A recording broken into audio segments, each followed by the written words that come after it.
The golden light of a fading California afternoon painted the patio in long, lazy shadows, but the air around Elara was cold with a tension you could almost touch. I had come to my best friend Leo's graduation barbecue expecting burgers and laughter, but found a silent war instead. Across the pool, Leo's father, Marcus, stood with his new, younger wife, his gaze a deliberate, mocking drill aimed at his ex-wife. And Elara, a woman usually composed of grace and soft-spoken wisdom, was crumbling under the assault. I saw her hand tremble as she raised her glass of iced tea, her knuckles white. I was just the 20-year-old kid from next door, the one who'd spent a decade eating her cookies and seeking her advice on everything from college applications to broken hearts. But in that moment, I saw not my friend's mom, but a woman being systematically erased.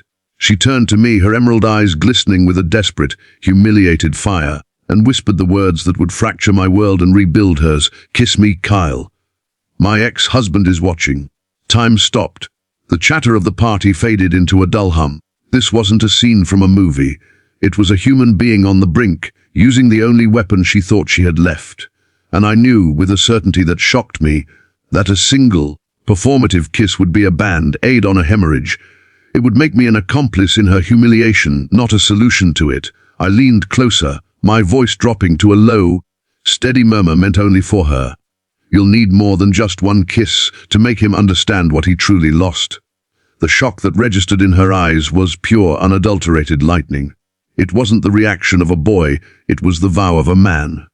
Before we journey further into this story of a shattered heart finding its rhythm again, if you believe in second chances and the power of unexpected kindness to heal the deepest wounds, please show your support for this channel.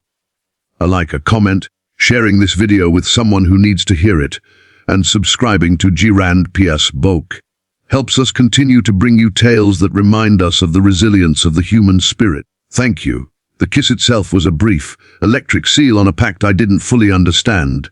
It was chaste, a soft pressure of lips that held a universe of unspoken promises, but its effect was seismic. Marcus's smug smirk vanished, replaced by a confused scowl. The party began to dissipate soon after, the awkwardness driving people away. Leo, clueless and concerned only for his mom, asked me if I could stay the night in the guest room, just to make sure she was okay.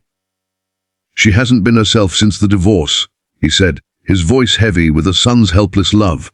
I agreed, my heart hammering against my ribs like a trapped bird.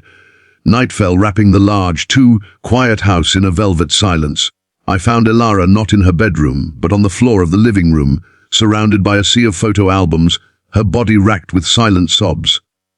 The pictures were of a younger, brighter Elara, of family vacations, of birthday parties, a museum of a life that was now a lie.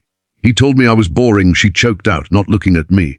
That I was predictable, that I'd become part of the furniture. I didn't offer empty platitudes. Instead, I sat beside her in the fortress of her sorrow, my presence a silent anchor. I began to point not at Marcus in the photos, but at her. "Tell me about this smile," I said, my finger on a picture from a trip to Greece.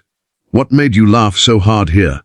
And so, through the tear-streaked night, the script flipped.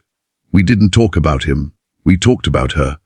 We talked about her dream of opening a small art gallery, a dream she'd buried for 20 years to be a corporate wife. We talked about her love for bold, abstract paintings that Marcus had called mess. We talked about the fiery, ambitious woman she was before she became a wife and mother. I wasn't seducing her, I was excavating her. My hands didn't wander, they held hers. Our touches were not of lust, but of reassurance. A hand on her shoulder as she cried, a brush of my thumb to wipe a tear from her cheek. We were mapping a new geography of her soul, one he had never bothered to explore. The physical connection that slowly, inevitably bloomed from this emotional intimacy wasn't a wild, passionate collision. It was a slow, deliberate sunrise. It was the culmination of hours spent rebuilding a person from the inside out, a tender, profound exploration that was as much about healing as it was about desire. It was a silent conversation where every touch said, "You are seen," and every caress whispered, "You are magnificent."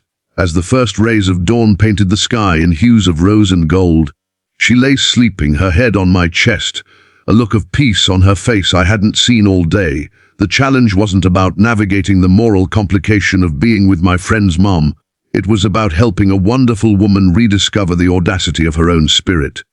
The struggle was against the ghosts of her past, and the change began when she started to see her own reflection, not in the broken mirror her ex-husband held up, but in the admiring, honest eyes of someone who truly saw her. She was no longer Leo's mom or Marcus's ex-wife. She was Elara, and she was just beginning. If this story of a broken heart finding its way back to light has touched you, if you believe in the power of seeing someone's true worth, then please let us know in the comments. Your engagement tells us these stories matter. Share this video with someone who needs a reminder of their own strength. And to you, watching this, never underestimate your ability to be someone's unexpected sunrise. Your simple act of kindness might just be the light that guides them home.